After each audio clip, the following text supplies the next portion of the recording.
If I may be so bold, dear Baroness, I wonder if you would consider extending your stay a little bit of course, after this petty conflict at home. I adore boldness in a man, Sir Leo. Perhaps we can discuss in more private.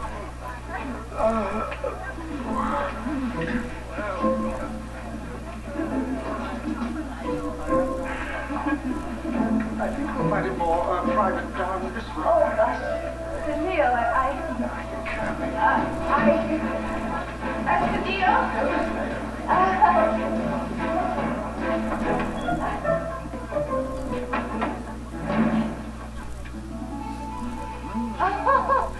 I'm not in need of so much privacy. The Baron and Baroness von Wolfsburg.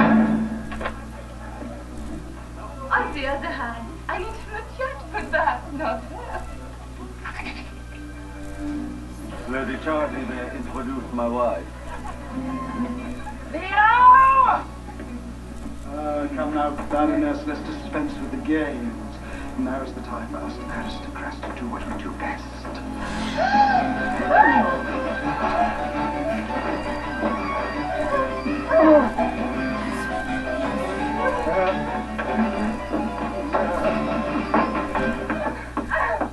What are you doing in there? Oh, I'm just giving the Baroness a tour of the house, my little pomegranate. Oh, well, ask if she's got a twin, because another Baroness von Wolfsburg just arrived. Leo! Oh, break down the... Sergeant, take us from here! On a double! Leo! Long live King George! Long live this! Shoot her, Senko! Shoot her! I'll not shoot the woman in the back. She's a German spy. I'll do it myself. What's that? Some kind of rifle. I'll be the same. Don't just stand and go out now. Put your trousers on, Leo. You'll frighten the guests.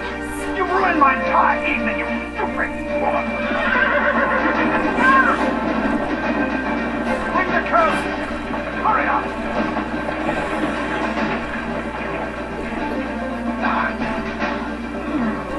Up track. Let's go. Leo.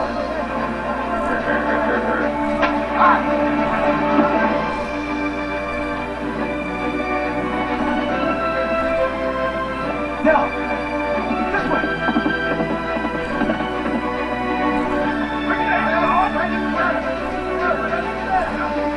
There is little so pleasing as a trick performed to perfection. While Nell led the redcoats on a wild goose chase, Tom's men nabbed the golden goose.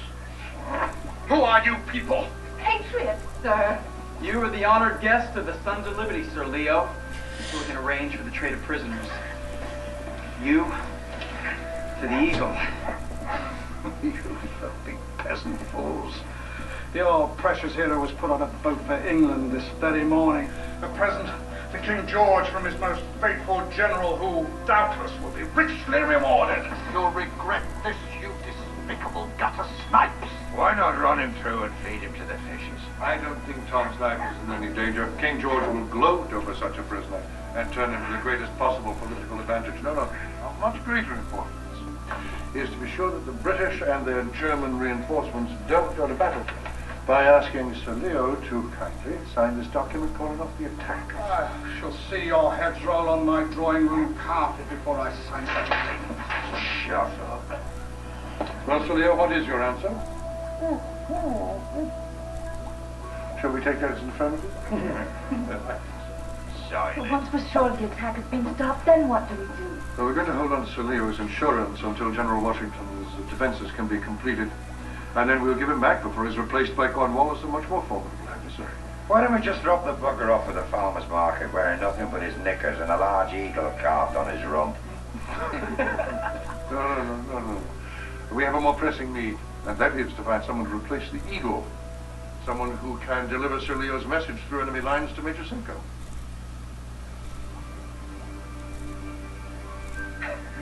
But surely you wouldn't trust that task to a woman. A Tory woman at that. We'll take that as an affirmative. So it was that Nell Prescott, the spoiled daughter of a privileged Tory, replaced our eagle as the symbolic leader of the patriot cause. She soon became known to one and all as the notorious Liberty. This was profoundly good news for our cause, since after our loss of the eagle, Americans could once again turn to liberty as a larger-than-life symbol from which to receive inspiration, the physical embodiment of the fighting spirit, and on which to pin hopes for victory. Liberty's mission is to ride the highways, visiting town after town, undermining redcoats at every turn, inspiring patriots to be unwavering in the fight. That she is a woman, and an exceptional beauty at that, can only add to her mythic appeal. With this symbol as a rallying point, galvanizing citizens across the land, it seems inevitable that the tide in this historic fight will turn to our favor. The indications thus far are most promising. Thanks to Liberty's daredevil ride through the country, General Washington was informed in advance of Sir Leo's Hessian attack on his positions near New York, and he succeeded in whipping them soundly. Those not killed or captured fled like so many frightened pups. This victory surely has buoyed spirits on our side. Adding insult to the injury, Sir Leo, now a rebel captive, was, as a point of aristocratic honor, forced to pay his defeated German mercenaries. Sir Leo remained a captive of the Sons of Liberty for 4 days, after which he returned to his fort, hell-bent on capturing this woman who had brought him so much shame and defeat and humiliation and capture.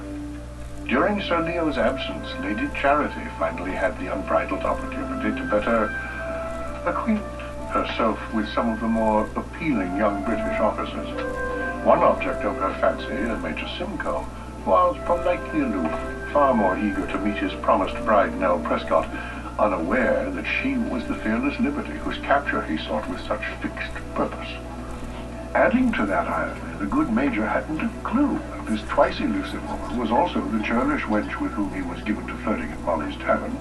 Molly, meanwhile, persisted in her dual successes as an undercover spy for the Patriots and as a businesswoman, taking both British coin and military secrets in her bawdy tavern.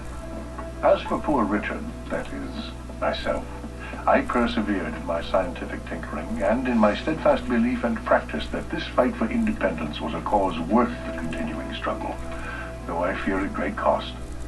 In my gut, which these days I confess is growing quite ample, I believe that this revolution is a fight for all people, ordinary people, who possess a thirst for freedom and an entrepreneurial spirit. This bloody birth of our nation is certainly the most radical event in our history, if not the world's. In parting, I leave you with a new observation by poor Richard, inspired by Nell Prescott, our dear Liberty. Great beauty, great strength, and great riches are really of no great use. A right heart exceeds all. Adieu.